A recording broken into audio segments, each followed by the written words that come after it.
And that's why experience matters. What's going on, everybody? This is the Cover Band Confidential podcast, the podcast for cover band musicians and band leaders to learn how to rock more while also sucking less. In Atlanta, Georgia, I'm Adam Johnson. In Greensboro, North Carolina, I'm Dan Wright. Listen, Dan, the gig that we did on Saturday, experience mattered. And it didn't go so hot because there was some experience lacking in the situation. So hosts or the... Yes. So this is a situation where they had seen us at another event. They're like, it's the greatest night of my life. We got to hire these guys. The problem is that this was version 1.0 of this prospective event. And so they hadn't quite figured out how things were supposed to go, run a show, that kind of thing. Gotcha. And if you guys were keeping track last week, I had said the timeline that they had given us was a little, let's say, optimistic, maybe ambitious. Yeah. And as I predicted, things did not go according to plan and then some. And it actually brought up a really interesting topic in the Slack channel, which is like, what guidance as a vendor can you provide to a client? Yeah. And kind of like knowing what you are able to insinuate yourself into and what you aren't. And it was just kind of like it was just a bunch of stuff. A lot of stuff just did not go as planned. One of those things was also one of our QSC tops just stopped working as we were getting ready to do sound check. And so we did all of the baseline troubleshooting. Luckily enough, there was a Guitar Center right down the road, and it's very fashionable for us as musicians to kind of dump on big box music stores. True. But I rolled in, they were 15 minutes away. They had a QSC K12, just like the one that I needed. I didn't have to fill out any paperwork. I was in and out less than 10 minutes. They charged me $45. And they saved the day. That's cool. Like, they literally saved the day. All right. So I take back every bad thing I've ever said about Guitar Center ever. I think venture capital and music business vendor stuff is awesome. Goes now. hand in hand. Well, Perfect. listen, those emergency runs there, I've had, I'm going to hold it up right now. Only Adam can see it. But this capo was an emergency buy from nearby Guitar Center at a wedding. We played in Asheville a while back. When you need them, you need them. That's how that is. Yep. That's really all it boils down to. Shout out to the guys at the Marietta Guitar Center because they saved my hide. And yeah. Very cool. But yeah, it was just it was an interesting gig. And, it was the first gig that we did with our new bass player who, God love him, he did a great job, but he had to roll with a lot of punches because the night that we had anticipated and that he had prepared for did not happen. And he was just kind of stuck making do with everything else. But he held his own. He really did great. And I made sure to let him know and everybody else that, he put the work in and he did a good job. So that's awesome. Feeling pretty good about that. That's awesome. So the issue was that the break during which they were going to do an auction took 2 to 3 times as long as they planned. That was one of the problems. Okay. The other problem was that the event started at 7. They wanted to start serving dinner at 7:15, and then they wanted the band to start at 7:30. The problem was that nobody showed up until 7:30, right. And they were all waiting at the bar and not going to the buffet when we were supposed to start. So we decided that we would do a dinner set. So Amber and I put together like 30 minutes of solo stuff that was still kind of in the era. And we did that, and they still had not made it their way into the room. And some of the band went on. It was just weird. And people were there to socialize, and they weren't like, it's the concept of like a kamikaze 80s band party. Like, these people didn't know that they were going to an 80s party. Oh. They were going to a fundraiser to go to an open bar and, socialize with their friends. Get hit up for cash. And then they're like, this rude 80s band was there doing what they were hired to do. And it was just like really inconsiderate. Wow, jerks. So it was supposed to be 90 minutes and then 60 minutes. And I remember I was like, I'd be shocked if we played 2 hours. We barely played 1 hour. Yeah. They paid us the same amount of money, sure. But it was just like, okay, we're doing this now. Okay, we're doing this now. Right. It was just that over and over and over and over again. Yeah. Yep. Some nights are like that. We should have a conversation sometime about the phenomenon called dinner set. I think a lot of bands could use that concept in terms of, what it takes to level up as a party and event band. So let's put that in the backlog. Yeah, I'd say dinner / cocktail hour set. Right. Both of those things are kind of a bit of the same. So that was my weekend, a bit chaotic, but things all kind of worked out in the end. How was your week? Well, pretty okay. We're coming up on a band gig with the full lineup again. I talked about this last week. It's on Saturday, and we're basically ready. It's all still in muscle memory. I think that we are going to try to get a rehearsal in tomorrow night. We're recording this Monday, so it'll be Tuesday night. Sunday, our normal time didn't work for a lot of people, so we're going to try it out on Tuesday. And a lot of people. It's just you and me. No, not you and me. The rehearsal. We usually do a Sunday morning rehearsal. Oh, okay. Sorry. Yeah, no. And then I come home and take a nap and then see you on Sunday night. Understood. So worst case, we'll roll in there with not a fresh take on the second set, but it's fine. We know it. We proved that to ourselves a week ago in the rehearsal room that the first set went great. We still had begging and all the stops in begging. So, there you go. It's cool. I had some slight promise that my regular weekly karaoke show would be starting up mid-August, but that brew pub that is turns out opening another brew pub in Greensboro, North Carolina, and then not marketing it at all is really not like a winning business formula. So those guys are holding off again on all kinds of entertainment, pushing back. They just canceled their weekly trivia guy, and it'll be like September at all if they ever do that. So I'll put some feelers back out. Who knows? We'll stand up some acoustic stuff around the month, I'm sure. I'm a little bit holding off on doing my monthly email because I just don't have a lot to say. So yeah, we'll see. But 5th will be fun. Be a good night. Yeah, I mean, I feel like this summer has been kind of weird for us.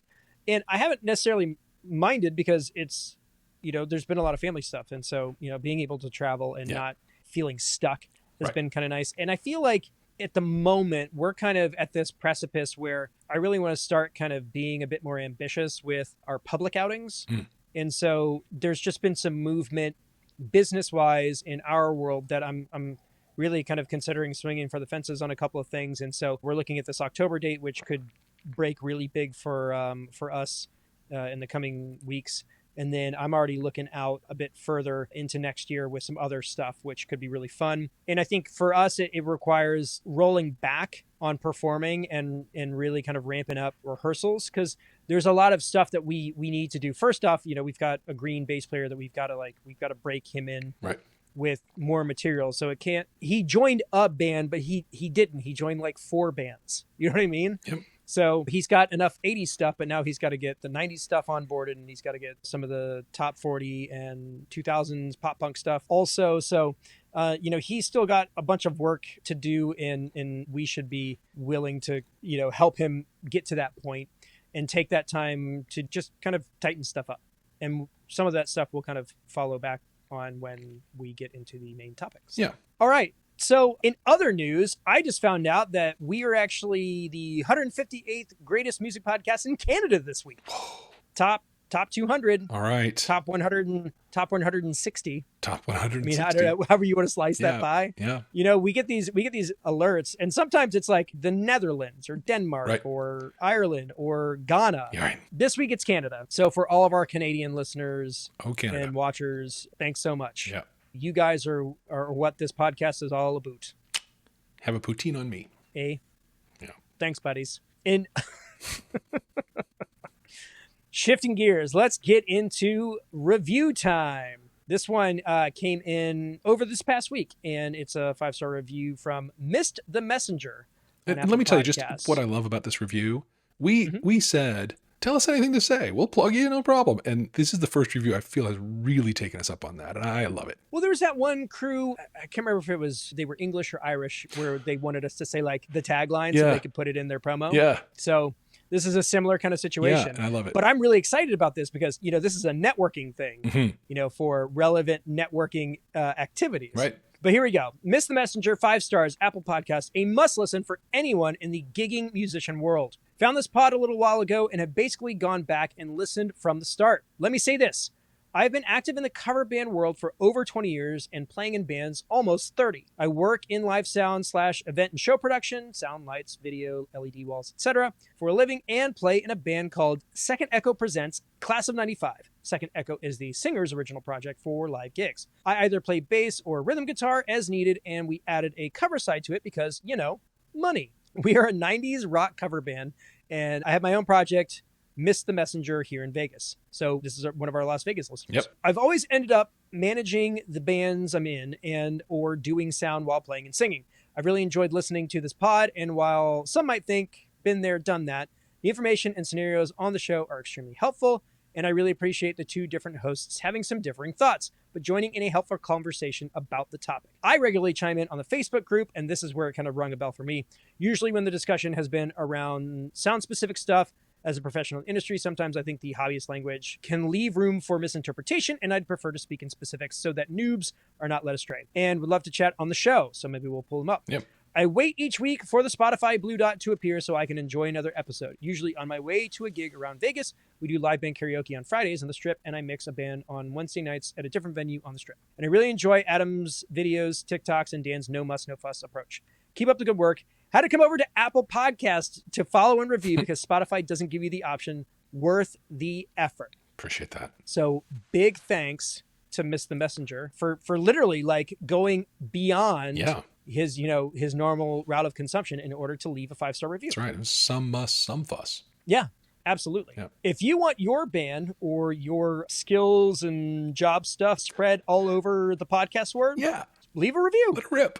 We'll read it. Totally. That was a real meaty conversation as far as a review goes. So big thanks to all that. And, next time I have an excuse to go out to Vegas, we will definitely be making contact. Heck because that was one of the things, like, when we went, Amber and I went in December of last year, we had a great time, but I didn't have other than I have a friend who is a Lady Gaga impersonator and her husband is an Elvis impersonator. Nice. But her show had just closed and we weren't able to kind of meet up. But yeah, I'd love an excuse to go back out there and visit Frankie's Tiki Room and see some live music. So yeah. Very cool. Okay. So when you last joined us, we were being a bit dramatic. Mm-hmm. We did an episode called The 3 Things Your Band Needs to Succeed. And then we were like, there's more, but you're going to have to wait a week. Yeah. Well, guess what? Wait's over. It's been a week. It has. And so while we were having that initial conversation, it became clear that this was a much bigger topic to cover. So we wanted to do a follow-up. And while we kind of went big on the categories from last week's episode, so the 3 things you needed was talent, vision, and the ability to market yourself, the next 4 that we're hopefully going to cover in this week's episode, I hope we don't stretch us out to a part 3. Yeah. But it really depends on how deep we get into the rest of these topics. But we'll call this the 4 additional things your band needs to succeed, or the things your band needs to succeed, part 2. Yeah. Electric Boogaloo. Yeah. Once you've got those first 3, what are the next 4? Yeah. So Dan and I went back and forth on this one, and we landed on these 4 things. And again, these aren't the 4 things, it's not comprehensive. It's not the end all be all. These were just the first things that came to mind when we kind of started digging into what makes our bands tick? What are the things that we do well that, help contribute to how our bands do? So that's where these are. And again, this isn't a tiered list. This is just as they kind of came out, and we're just going to jump right in. So it's not like the first, second, third. It's just the next thing. Yeah, here they are. So once you have talent, vision, and the ability to market yourself, your band needs systems. Now, what would you consider systems to mean in regards to a business, an operation, just a general kind of in a general sense? Yeah. So how you know systems are working is by observing what happens when they're missing. Ooh. Right?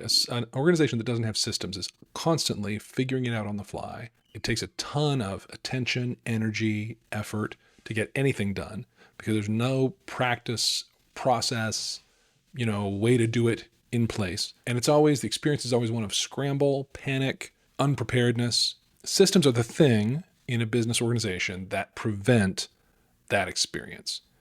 And so they include things like, what are our practices for promotion? How far in advance do we create a Facebook event? How far in advance do we go? Are we a band that does physical in-person leafleting like you did a few months ago?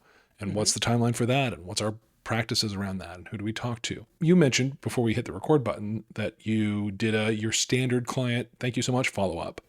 Yep. After your gig, even though it was, didn't go entirely the way you wanted, but you thanked them for it anyway. That thank you is a part of the system. It's part of the client relations system. Absolutely. Yeah. And so when you're talking about these particular things, the stuff that kind of popped into my head was the way that you advance a show. In our case, it involves drafting a contract. And so in the kind of back and forth with the client when we get some kind of inquiry. There's, general informational stuff, there's general pricing stuff. But once we kind of get into I am ready to move forward on this process, the next part is getting what I call Exhibit A, which is basically just the core tenets of what the event entails. And once we have that information, the contract goes out. And so as shows kind of progress, there's all of these things that need to happen in order for us to make sure that we have everything that we need and that the client has everything that they need. And it's just as smooth of an operation as possible. Yeah. So that includes scheduling, making sure that you've got headcount for the date itself, making sure all of the positions are filled. It's client relations. It's the way that you communicate. It's a lot of stuff. Gear transport and setup, right, is a classic thing that I see people not systematized about. And it's always, the technical term I think is scrambly ass. If you have a process where you know where things are, you know how they fit in your car, you know who's going to be there with what, you know what time people are going to show up, like just takes so much drama out of, what is already, for me, not always high stress, but medium stress at least, sort of part of my day before setup is done and we hit downbeat. Systems help with this. This is why we systematize things. Do you have any tools that you use that make systematizing your band booking and all that stuff easier? I do. Do you have any recommendations? I do. Okay. And it's a tool that systematizes a lot of things, and that is Band Helper. So it also deals with making, distributing set lists. It deals with capturing song ideas, prioritizing the learning of them. It's got a whole system for putting an event on the books and then contacting the staff for it and getting confirmations from them. There's just a lot that happens inside Band Helper that's very, very helpful for that. Yeah. And it does lots and lots and lots of things that a lot of us don't even use. Yeah, for sure.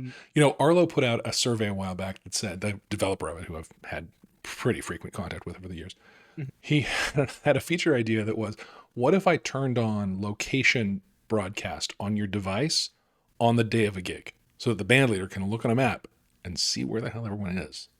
Yeah, that's that'd be awesome. Not everyone loved that, but the people who were band leaders did.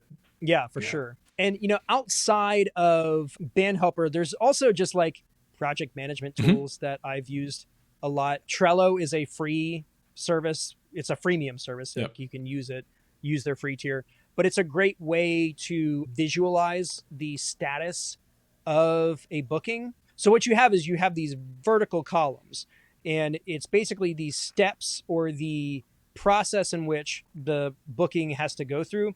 And then you have the actual individual dates kind of start on this far left side. And as you progress through the process, you can kind of see where everything stands at a glance.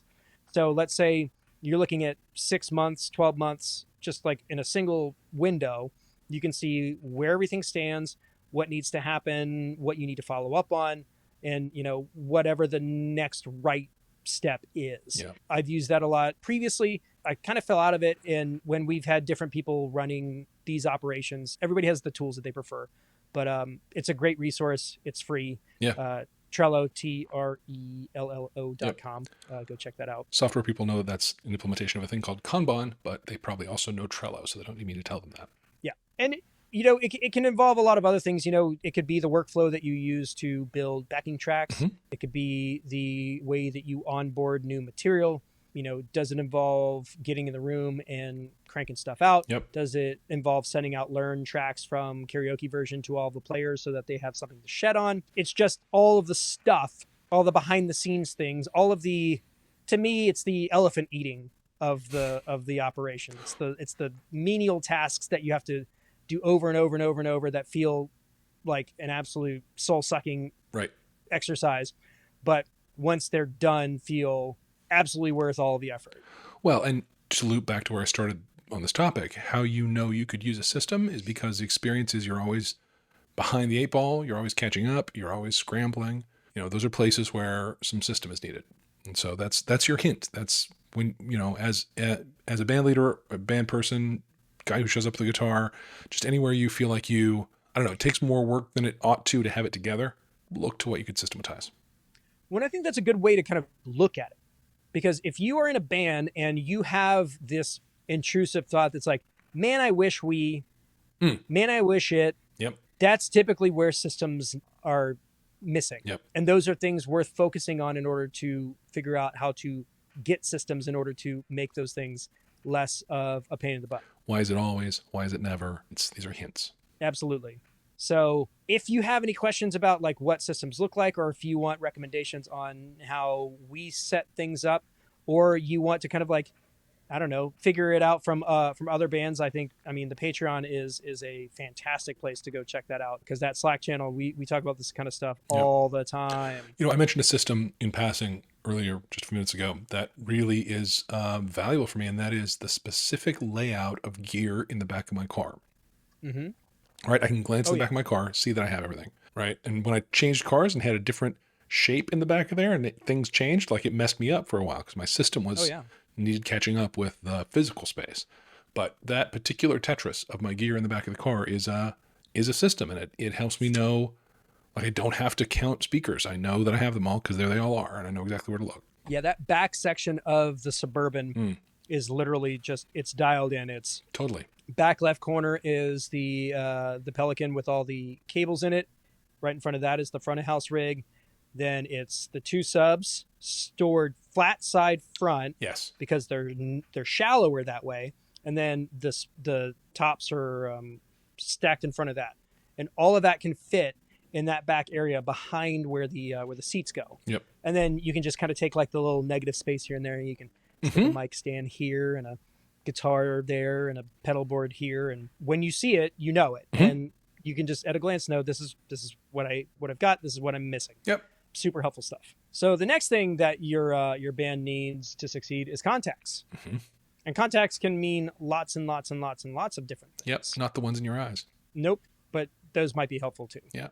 Depending on the style, your personal style. But we're specifically talking about the ones in your, I was going to say Rolodex because I'm old. Phone. The ones in your phone these days. The ones in your phone. Yeah. So the main thing around contacts, though, is the sourcing and the management of those contacts. Yes.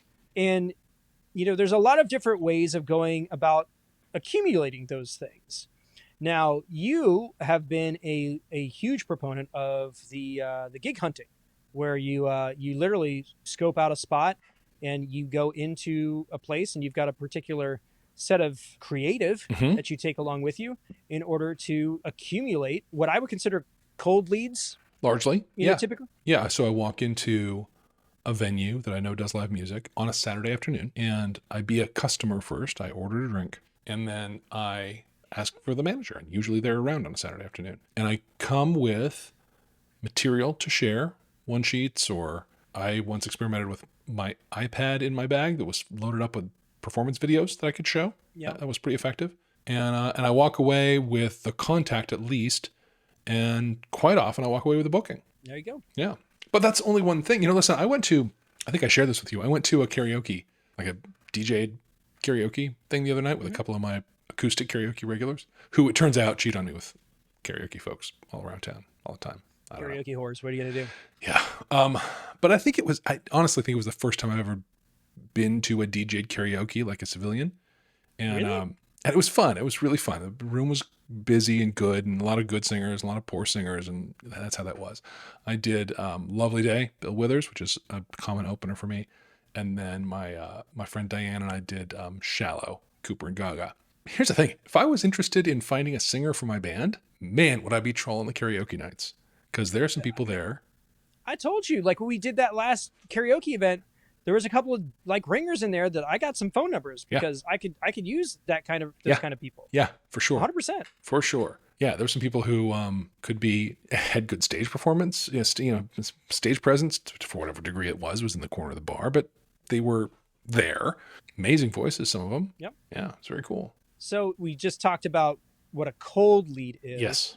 Now, there's different kinds of leads. Like, you know, what would you consider a warm lead versus a cold lead? So I have this friend, Dale, who hosts trivia. He and I hosted trivia across the street from each other on Thursday nights for the last several months. But I've known him for a long time. He's come to a lot of my stuff. He's a bartender around town, and he was hosting trivia, not music trivia, but pub trivia at the bar across the street from where I was doing the acoustic trivia. he told me, hey, they're starting to do live music in this bar and restaurant. And it's one of the places that was the renaissance of Greensboro's downtown. It's kind of an anchor spot. And they've never done music until kind of now. And he said, I'll get you connected with the guy. And it took me a couple of reminders to remind him he'd done that. But sure enough, at some point, that guy reached out to me and said, hey, Dale tells me you want to play music. What can we do? So that was someone who a mutual contact got the interest up, and he reached out to me, and it's a warm lead because essentially I don't have to introduce myself. I don't have to start from scratch. Like there's already a knowing of each other, and pretty much the conversation from then is just about scheduling. That's a warm lead. So the idea of a warm lead is like you've got an in. Yep. It's not like this is me, this is my thing, nice to meet you, all of that stuff. It's more of a, warm leads are what you want. Yeah. Because they're the easiest ones to get. Right. Like I got my endorsement with Pedal Train pedal boards because of a warm lead. Nice. My buddy was already endorsed by him. So I was like, hey man, do you think you could get me in touch? And the next thing I knew, I had an email with the price sheet in it. It was literally me being friends with that guy was enough for them to be like, yep, whatever, you're in. And so, that's ultimately what you're after. And that's kind of, I would say that you're dealing with warm leads when you're dealing with previous clients or friends of previous clients. That's kind of a word of mouth kind of thing. Mm-hmm. It's not necessarily like somebody can be a warm lead and not have heard about you previously, but like word of mouth is definitely like, if I prefer any kind of potentially like a word of mouth lead or like somebody who's already been to one of our shows, those are the ones that are the easiest to sell typically. For sure. Because they already know what they're getting. Yep. And then it's just a matter of, can you afford it? Yep. There's also just worked network. So there's a place I used to play that it's been a while since I played, since before the pandemic. But they were always fun. It was always a good time playing there. Typical bar set up in the corner or whatever, but it was a good crowd and they were appreciative. But I know that booker's not there anymore. We're friends on Facebook. I know she's moved on. And I didn't know who it was. And I didn't know if they'd started music back up yet. And but then I saw a friend of mine post that he was playing there. And I just reached out and said, hey, bud, who's the booker there these days? And he gave me her name and said, she's great. She's around, many weeknights. And I haven't been in there to see her, but I can now go in and drop his name. And the fact that he connected me to her, it's not a lot, but it's better than nothing.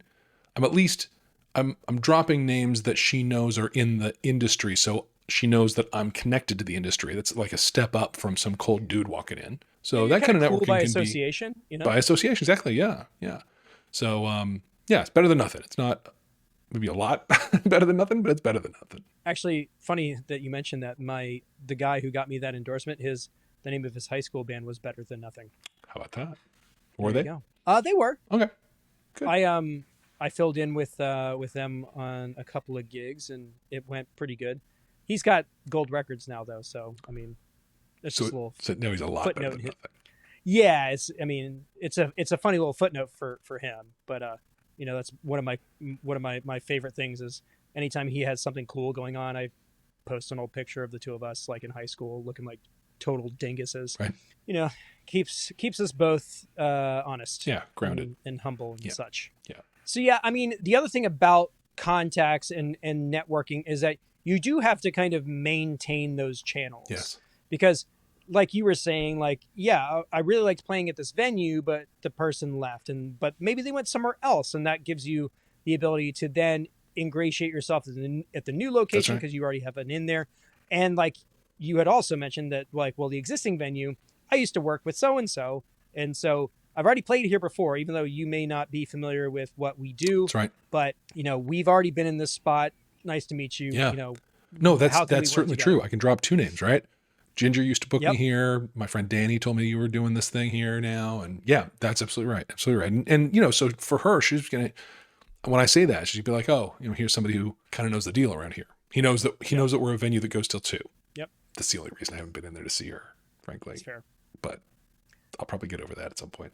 But around maintenance, it can be things like sending out quarterly emails about what you've got going on or what you have availability for. You could go like the full corporate route and go through your list of clients for the year and send some sort of gift of some kind, like a basket or a bottle of wine or something, or even just an email like, hey, thank you for your business this year. We look forward to working with you guys in the future. If you have opportunities for live music, don't hesitate to reach out, that kind of thing. I happen to know that our friend on the Good Gab podcast, Paul Kent, has a whole practice around that. He sends emails to last year's clients, giving them right of first refusal on that date again this next year. Yep. Yeah. But in short, it's just really important to find ways to build that community of people. I feel like Members Only is a bit spoiled because we are pretty much self-powered. We've got a website, we've got good branding, we've got like a great presence. So we do get cold leads all the time. People come to our website, they're like, I'm interested in this. Yep. But most of the business that we get beyond that are friends of friends or people who were guests of a thing that we were already at that want to do something else.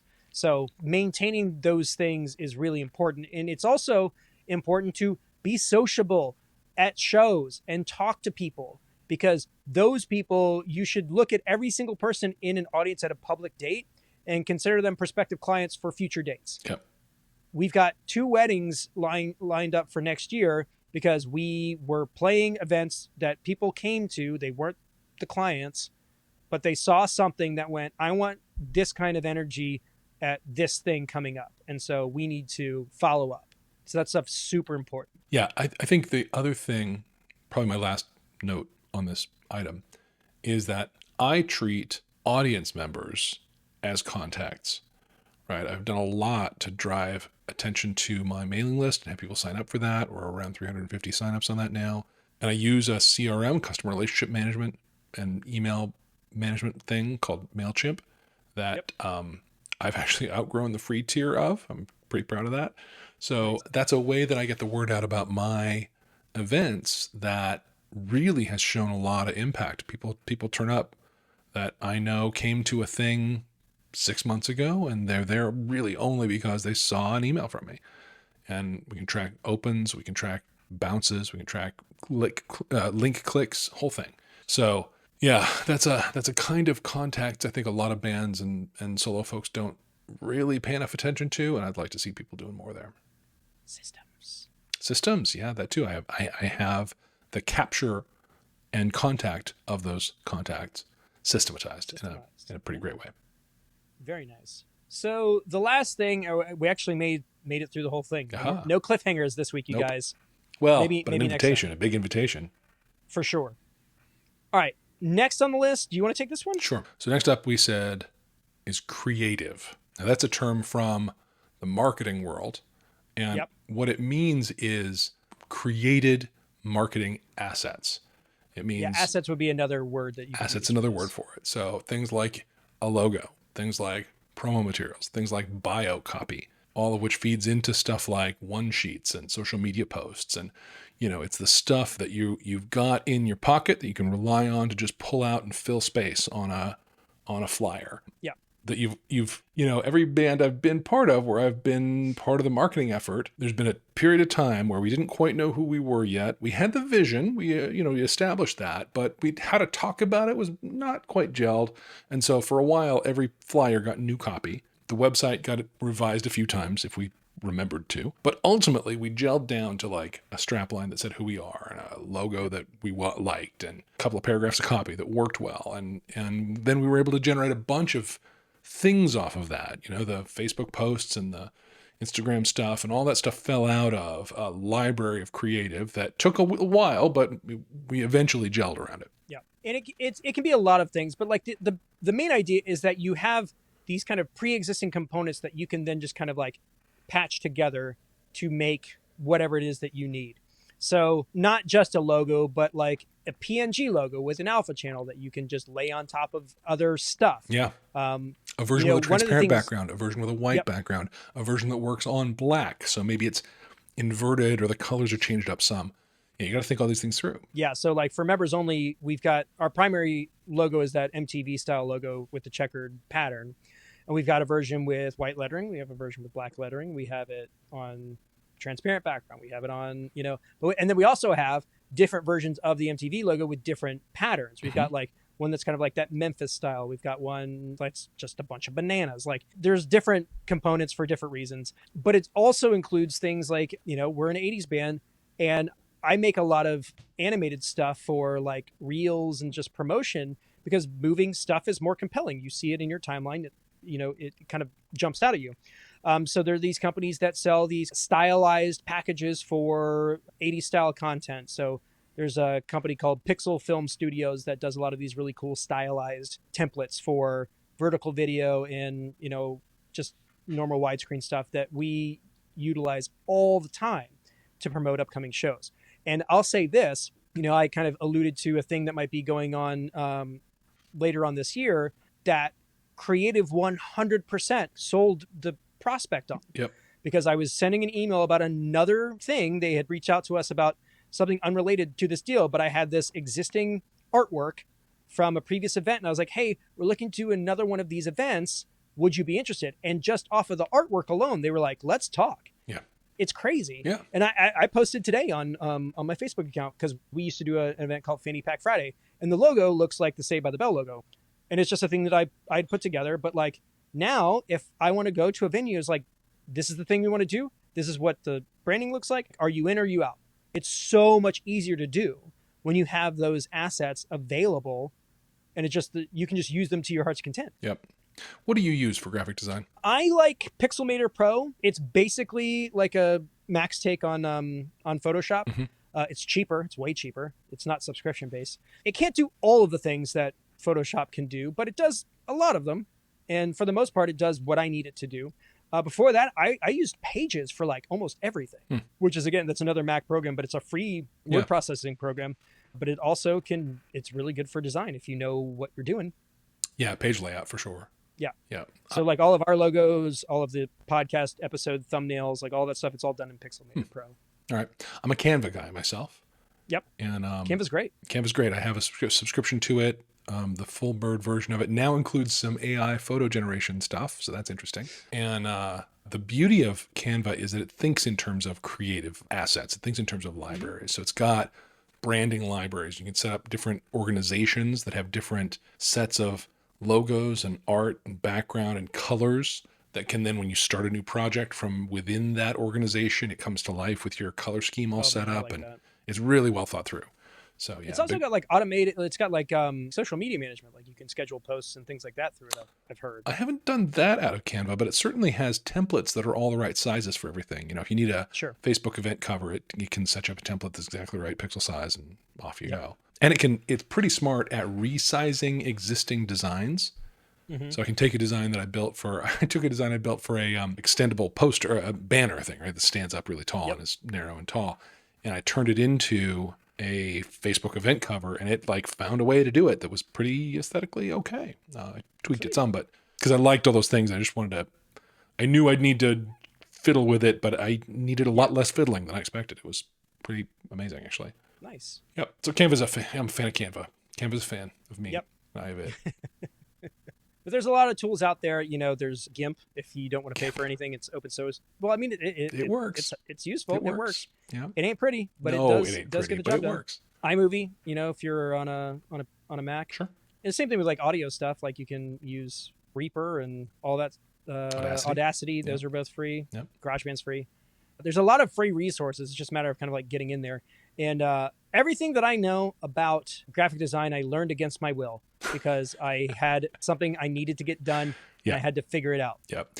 I've been hearing about audio branding lately, and I don't know why we as people who produce audio haven't dug in on this, but there are companies that make audio logos, and them, right? And I can't how many others at the moment, but they've got them.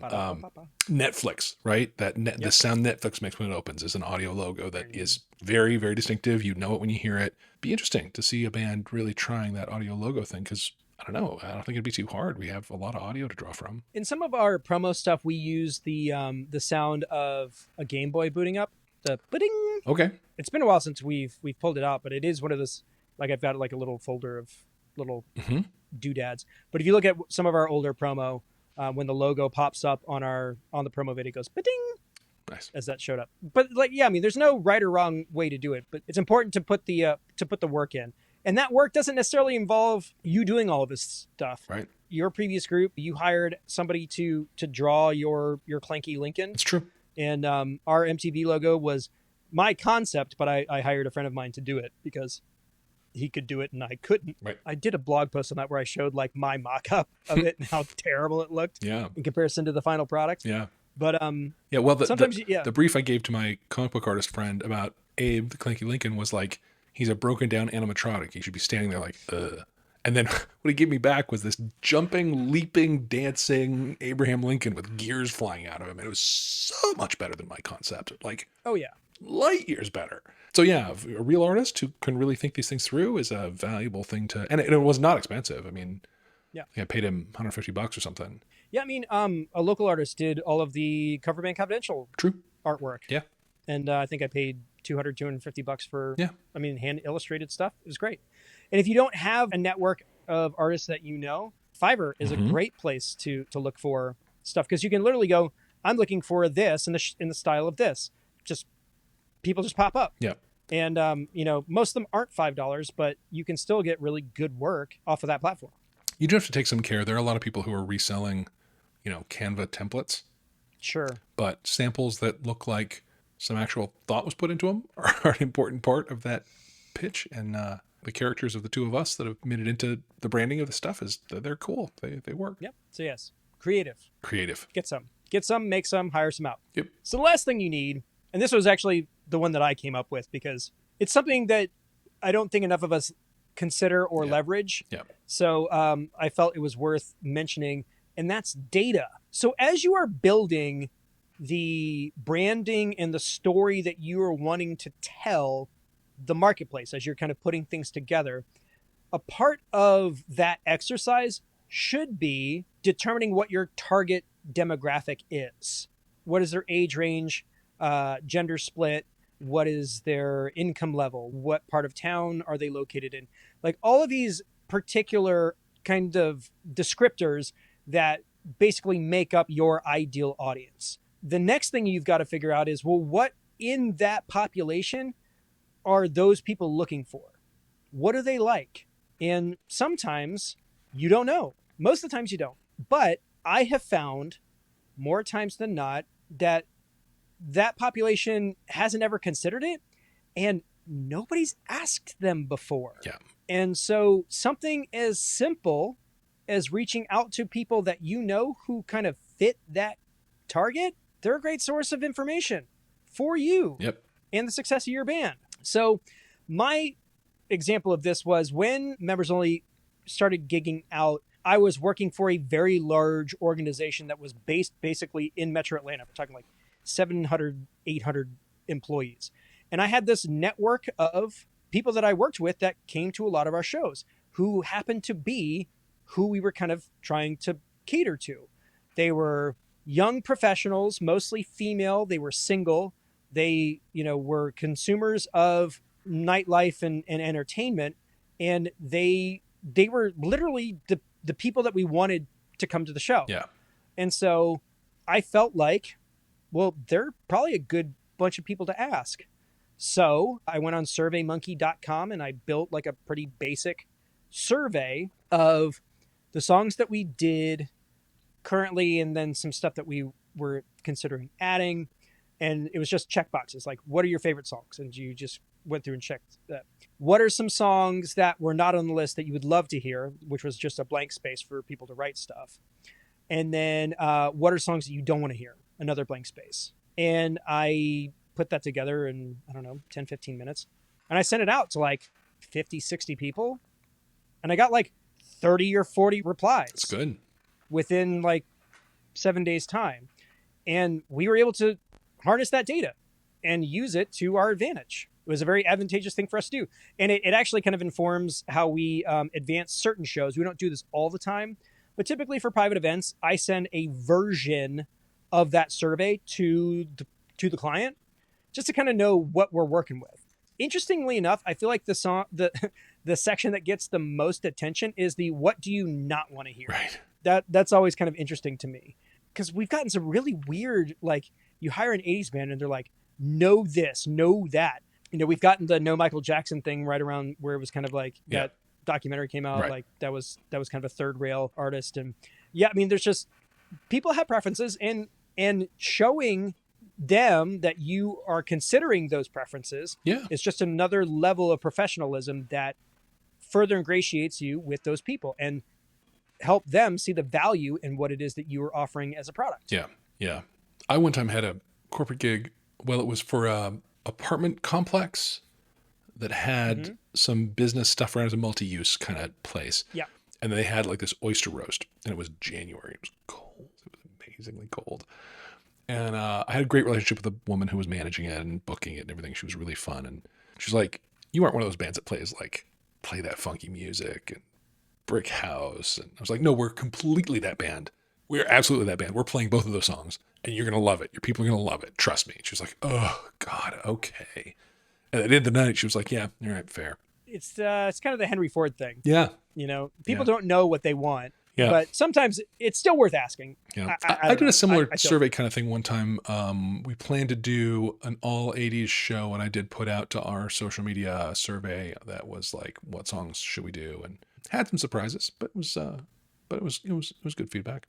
So speaking of that, should I just dig into this? Should I just dive in? Yeah. All right. Well, here's the thing. I'm in product management in my day gig, and one of the things that we really care about is data-driven decision making.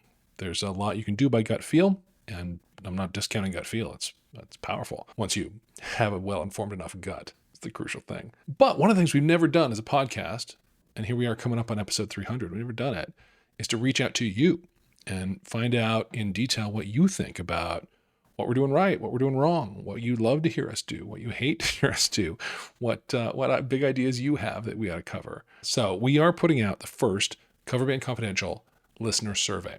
Yep. The URL for that survey is a little complicated, so I'm not going to read it to you or anything. It's got some weird random numbers and letters and whatnot in it. So it's be in the show notes, and we'll also post it on the socials. But please, that is where to go to let us know your whole set of thoughts about what the future of the show should be, how we should steer it.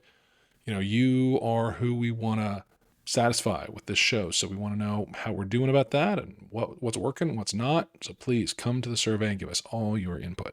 Yeah, we've put a lot of effort into kind of curating the show and making sure that it's a good product. Yep. And I'm sure that you guys have noticed that the length and the structure of the show has kind of evolved over the past 12 months, really 6 months. Mm-hmm. And we want to just make sure that we're heading in the right direction. Yeah. And you should be clear, that has been in response to the download numbers we see. That hasn't been without data, but what we've lacked is real input from our listeners. So this is the thing. It's really important to us. If you do one thing for us, well, give a review, but also come and do this survey. Yeah. I mean, because ultimately we're making this show for you guys. So we want your input. We need your input. Yep. And ultimately your input will make this thing that you already consume better. So it is within everybody's best interest to participate. There you go. So please do. Please. So there you have it. Those are the 4 things that we decided that you need in addition to the 3 things that you need in order for your band to succeed. Now, we are not remotely delusional in the fact that these were just 4 arbitrary things that we decided. Yeah, we were playing we were playing with you last week when we said, yeah, those are the only 3 things. No, clearly not. So if you have other things that you feel are necessary for a band to be successful, send them to us. Yep. coverbandconfidential@gmail.com. Leave them in the comments if you're watching this on YouTube. Yep. We'd love to get your feedback. What would be the next 4 things? Ooh, that could be a good one too. Yeah. Any other parting words? Come to the survey. Do it. Folks, thanks so much for tuning in. This has been a fun conversation Dan and I have had over the past couple of weeks, and the input that we've gotten from the Patreon group and just social media has been really awesome. Really enjoyed that. If you want to contribute to the show, there's a lot of ways to do it, but we'll let Mike take it from here. Otherwise, I will call it for this week. In Atlanta, Georgia, I am Adam Johnson. In Greensboro, North Carolina, I'm Dan Ray. You have been listening to the Cover Band Confidential podcast for the week of August 4th, 2023.